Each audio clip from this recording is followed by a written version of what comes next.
keep this unwritten code of friendship, each animal requires Kevin's utmost dedication, a dedication he perfected by the time Meg and Amy were 6 months.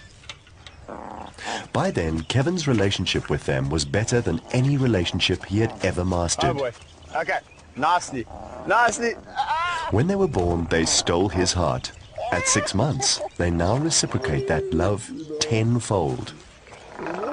And maybe a little too exuberantly. Meg and Amy taught Kevin invaluable lessons, which he later put to good use, even with the hyenas. Kevin's predator enrichment program includes several unique approaches. This one shows off his sense of humor. So here at the Lion Park, we get our hyenas to write tests on a weekly basis. And whoever gets the highest mark, they get to go for an adventure out the enclosure in a car. And this week's winner is old Trelly.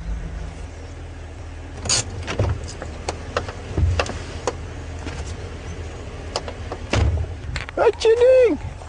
What you doing? There's a boy. Get him, buddy. Hello, my buddy. Hiya, my buddy. So we're gonna go and tease some lions, my boy. Come, let's go. Come. Come on. Come, Trill. Trilly, is it? Come, Trilly. Trilly, buddy. Yeah. On a serious note, Kevin had found by pure coincidence that Trelly loved riding in his vehicle. A bonus that would enable him to move him to a filming location without putting him under any undue stress or using tranquilizers. Now what normally happens is we swap drivers, otherwise old Trelly gets a little bit out of hand inside and chews my interior. Space for me, buddy. Space for me. Come on. Don't you chew my seats. To get out of the hyena enclosure and into the larger park, Kevin has to take Trelly through the lion enclosure. This causes an uproar. Well, Trelly's got a history with those lions. One day he decided he was going to be very brave and decided to run through into that group of 6 lions. And he came off second best. Trelly's mischievous nature sometimes lands him in deep trouble. Out of the predator's enclosure, the rest of the park contains no dangerous large predators, just wildebeests, ostrich, and Gambit, of course. Always wanting to be part of the action. Giraffe meets hyena without casualties? How's it, guys? Only in Kevin's presence. Would make a good meal, eh? Yeah, we'll make a nice meal. Trelly, I think you're a bit scared of the giraffe, eh? You want to fight the lions, but you're scared of the giraffe. I think you're a little bit mixed up in this head, eh? You're a little bit mixed up in this head.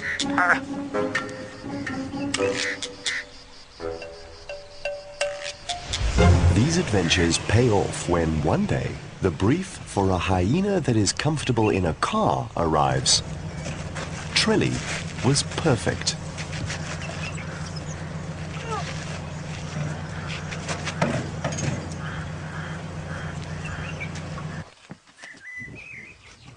Finally, Trelly's day of fame.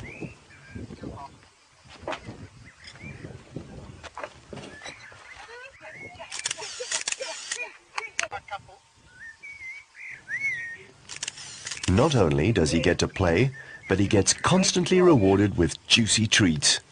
What more could a captive hyena want?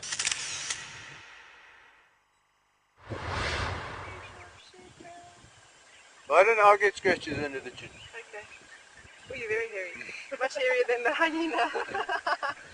So, in the modern world, he is a respected star. But back in camp, within his clan, it's another story.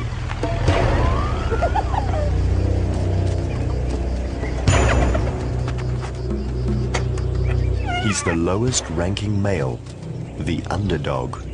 In fact, he was extremely lucky to be allowed to mate with Gina, the second in command, almost like a peasant mixing with royalty. A hyena clan is a dynamic thing. It's forever changing, and you're always going to get individuals challenging the matriarch. And in this case, this is what happens when you challenge Una. This old female had the nerve to go up against the matriarch, but such a challenge almost cost her her life. For this reason, Gina, now pregnant, gets moved out of the clan. As a precaution, I decided to take Gina out the clan and separate her. Because the reason being is she's the second in command, and I have a sneaking suspicion that Una would kill her cubs. Yeah, for you. And now you're going to go and do the rest. Kevin returns to Pelogale, confidently expecting a friendly response. At first, she is the same as ever. But when she returns towards the den, Kevin notices that her behavior is different. Not happy with something. See that? This is when you've got to learn to read the signs of animals. Today, she's not prepared to share her cubs with Kevin. He wonders why. This is not her usual behavior. Perhaps something could be wrong. She pulls one away from her teat. Then she rolls away from the other three while they're still suckling. She seems irritated with her own cubs, as well as with Kevin, and eventually she forcefully pushes Kevin away. I came halfway in, and all she did was put her head on my stomach and nudge me out. That's warning enough to say, cheers, I've had enough of you. Go.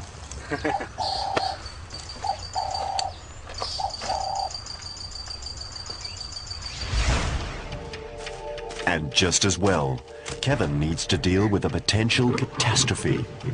Trelly has managed to sneak out of his clan's enclosure again. He runs wild in the no-man's land that separates the different predator camps. But this puts him just a fence away from the lions that have savaged him before.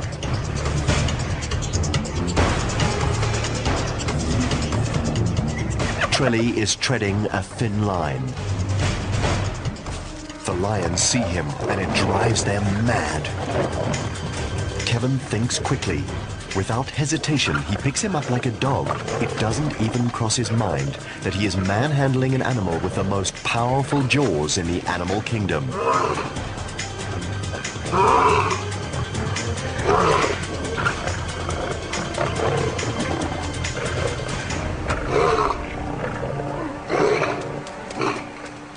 So before he gets beaten up too badly, no, you can't come out the window.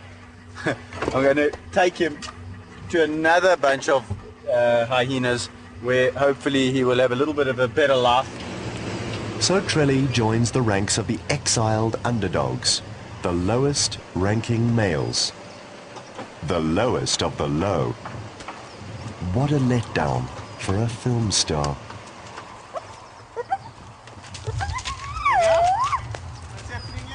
So over here we got the three biggest geek hyenas ever to step foot into the spotted hyena society. And what's actually happened is we've had to separate these individuals one at a time. And Trelly's now the third, the third of the beastie bunch to arrive here. And it's the funniest thing. These guys were all picked on when they were in the clan. And now they think they are the biggest deals alive. It's unbelievable. It's almost as though every once in a while they need an ear pulled and they need to be bitten just to put them in place, because that's their lot in life. These guys are low-ranking males and they actually need to be bullied a bit. Hey, Henry, you need to be bullied a bit, otherwise you're going to bite my car. Kevin's favorite hyena is now neighbor to Kevin's adored girls, Meg and Amy. By the time they were a year old, they outgrew their baby cage. But they haven't outgrown their fervent love for Kevin. Yes. What else? What else would you like to say? Huh? What else? You're so good.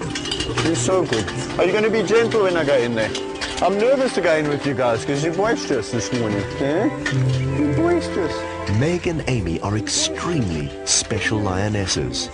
They do not unsheathe their claws, and they don't try to bite. Rare traits that Kevin has found in only one lioness in 40.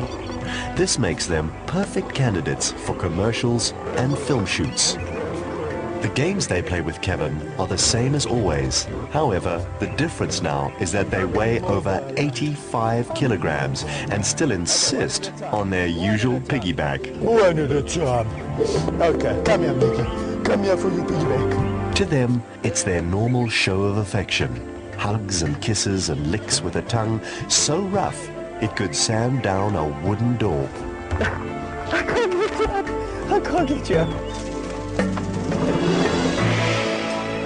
I've dealt with a lot of lions, a lot of lionesses in my years, and I haven't come across two females more gentle and loving than Meg and Amy.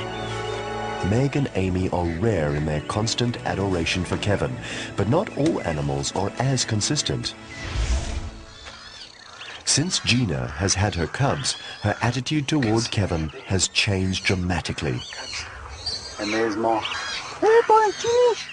Gina, Gina, Gina. Gina, Gina, Gina. Hey, sweetie. Hey, girl. So far, so good. Gina's warning growls indicate that Kevin should not approach any closer. You just don't know how these guys are going to behave.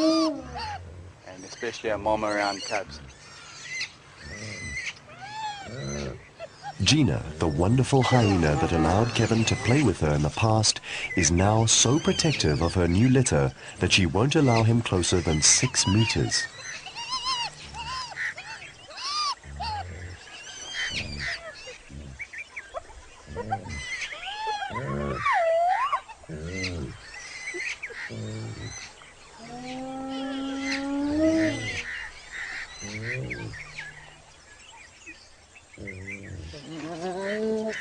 That over there is her saying don't come any closer. She's happy with us at about 6 meters, and I think that's as good as we're going to get today. There is a reason for her hostility. Like lionesses, hyena mothers are renowned for their aggressive protectiveness of their cubs. I think what we're going to have to do with Gina is let her come out and greet me. And if that happens, then we can kind of go back together to the den. But at the moment, it's not going to happen. So we're going to leave old Gina in peace and come back tomorrow. Come on, Kenny.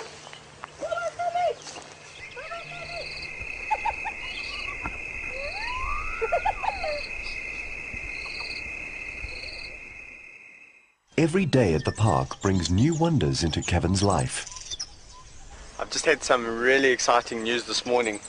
One of my expectant spotted hyena mothers has given birth apparently to a little cub, and just come down here to see the clan, and I can see they're all very excited and a little bit up in arms. So let's see how they are. I'm going to try and go in and see how the new mother is, and yeah, just see how it goes. Bonnie is part of a small clan, a different one to Gina's. They come up to greet Kevin as if they have exciting news to tell him. You can see everyone's very... Ooh, tails up. What's going on? Bonnie gave birth in the safety of a concrete pipe. Kevin approaches cautiously, thinking that she might react like Gina, but instead, she allows him to get in close. You got a cute little cub there. Hey? That's wonderful.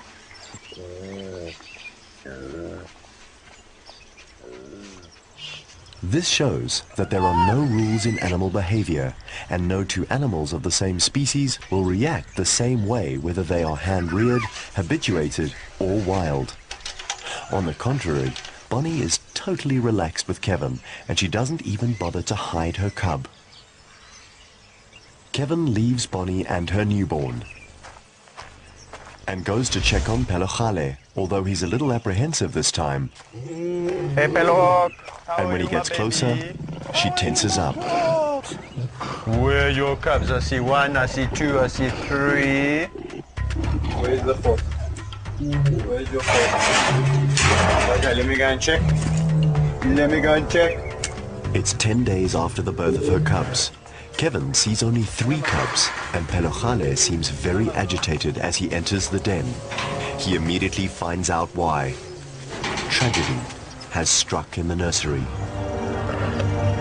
Pelojale, the perfect mother, has maimed and killed the runt of the litter. Her wild instinct has prevailed. In lion society, there is no place for the weak.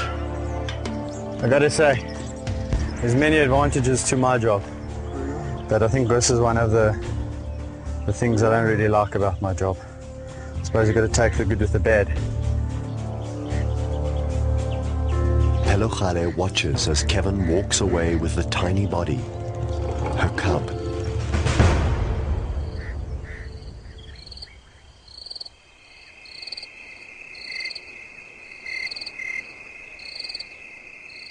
It's been the whole weekend. I haven't been in with Ma and her cubs. I'm just going to go and see. I hear some screaming. And I heard that on the weekend the one wasn't drinking very well. So we're going to go and see what's going on. Hello, Ma. Oh.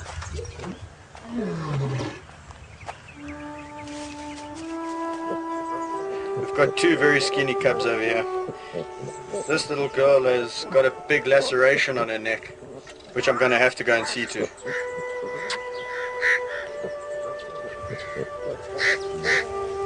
In the wild, this would mean the death sentence for the cubs. But as these are captive animals, Kevin needs to decide whether he should intervene and remove them from Pelojale's care.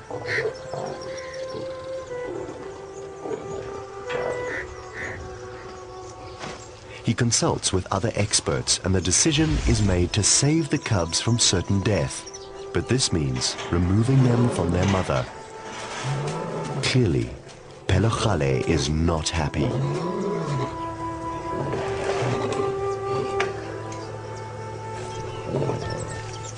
In her eyes, the man she trusted so much commits an unforgivable crime. This is not something I wanted to do, but it's something we've had to do. We've left it to her, and unfortunately if we leave this bunch of cubs, we're not going to have some cubs in a couple of days' time. With the experience he gained by raising Meg and Amy, he now knows exactly what to do with these cubs. Back at the nursery. He puts them on the bottle immediately. Normally getting cubs of this age up to the nursery, it would take a couple of days before they started feeding. But these guys started feeding immediately, and this is proof that Pelojale's milk had dried up.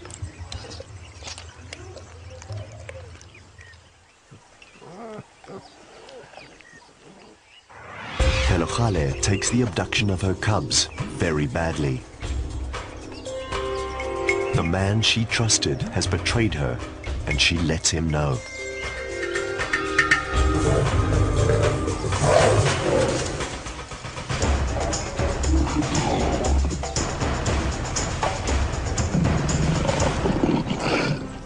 The trust that Kevin had nurtured and developed between man and lion has been broken. Perhaps forever. Kevin must go on. He has 3 babies on the brink of death to nurse back to health, using all the experience he gained from raising Meg and Amy. You're a nice little boy, hey? Come on, boy. And then what Mom would do, which I certainly am not going to do, is she would eat the feces. Here we go. Here we go. Come, boy. Oh. Good stuff, little boy. Good stuff. It's definitely going to be a future film star. These cubs mark a new chapter in Kevin's adventures. They become part of his favorite companions. Gambit, as usual, is close by. Gambit wants to say something to you. Gambit, come here. Telephone for you. Yeah. Gina is back to her loving self, but she keeps her cubs hidden from Kevin.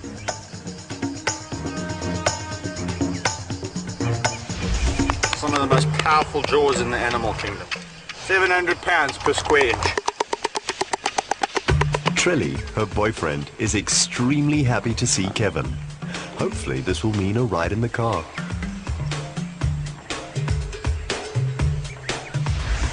Then he's off to see the two loves of his life, Tao and Napoleon. They've become fathers once more. Their family has increased by 3. After his encounter with Pelohale's wrath, Kevin is relieved that he can leave these 3 cubs under the perfect care of his pride. Perhaps his easy acceptance by the cubs' mother stems from his close relationship with their father. In this pride, he is considered as equal to Tao and Napoleon. He's allowed free range of their enclosure, including the inside of the den where the cubs go to sleep. Even their older brother takes a keen interest in the youngsters.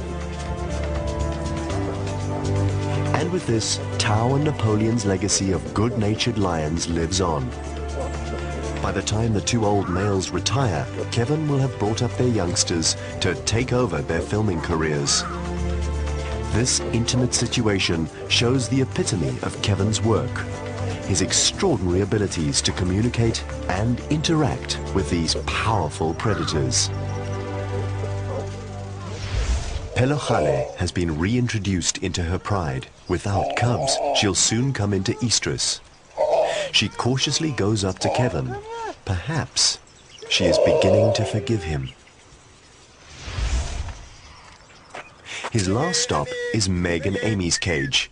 Come, girlies. He finds it empty. Girls. Where are you guys? Helga? Kevin and his assistant Helga rush off to find his favorite girls. He must get them back. They are unique females. He might never find lionesses like them again.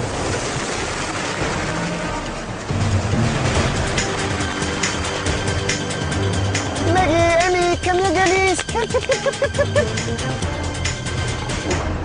During the crisis of saving Pelohale's cubs, Meg and Amy were accidentally chosen to be taken away for breeding purposes.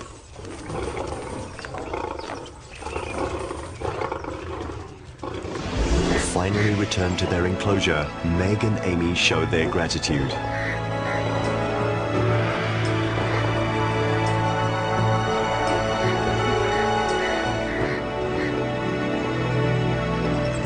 An unusual request comes in for a shot of a swimming lioness. But how does one get a feline scared of water to swim in a dam? Kevin knows that only Meg would be the perfect swimmer, proving once more that through the unique relationship that he has with these animals, he can get them to do almost anything.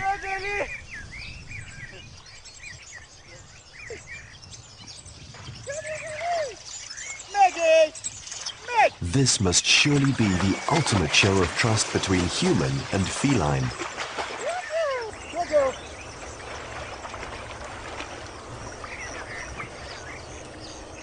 Meg, a typical lion who does not like water, voluntarily goes into the dam and swims just to reach Kevin, who's holding a tasty bribe, of course. Kevin, a man who would not swim in a pool with his dog because his back would be clawed painfully, allows a 150-kilogram lioness to jump on his back and use him as a raft.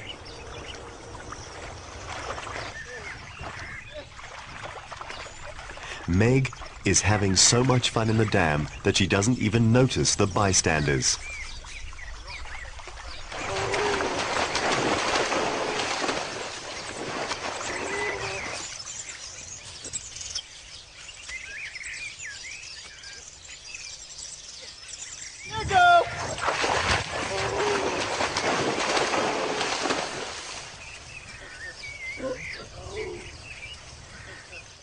Game over, and the two sit quietly together, enjoying the moment as if this is just part of life's little joys, happy to be in each other's company.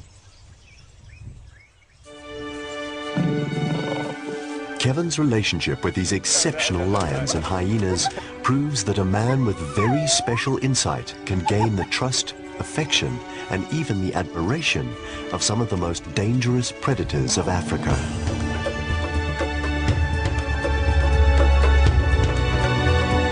Kevin was born with a special talent, an intuition that allows him to enter into the extraordinary world of animals, making these exceptional characters Kevin's companions.